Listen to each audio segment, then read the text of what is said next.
Welcome to our channel. Today we how to backup LastPass Vault on iOS, complete guide step by step clearly. Open the LastPass app on your iOS device. Log in using your master password. Once you're logged in, tap on the menu icon located in the top left corner. Select Account Settings from the drop-down menu. Scroll down and find the Export option. Tap on Export. You may be prompted to enter your master password again for security purposes. After entering your password, choose the format for your backup. Select CSV for a simple text format that is easy to manage. Your vault will start exporting as a CSV file. Once the export is complete, the file will appear on your screen. You will have the option to share or save the file. Choose your preferred method of saving, such as emailing it to yourself or saving it to cloud storage. If using email, enter your email address and send it.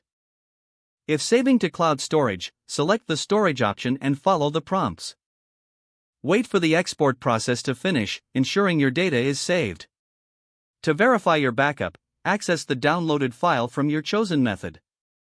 Open the CSV file to check that all your data is present. That's it. Your LastPass Vault is now backed up on iOS. If the page does not load, refresh the browser or try again in a private or incognito window. Make sure you are using the correct email address, then retype it carefully to avoid small typos. If your password is not accepted, use the reset option and create a new strong password you can remember. Check your spam folder for verification or security emails, then complete any requested confirmation steps. Enable two-factor authentication if available to improve account security and reduce unauthorized access risk. After signing in, review your profile details so your contact information and settings are accurate and current.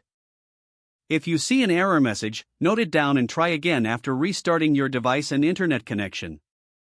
Log out when you finish, especially on shared devices, to keep your account and payment information secure. If the page does not load, refresh the browser or try again in a private or incognito window. Don't forget to like this video and subscribe to our channel for more step-by-step tech guides.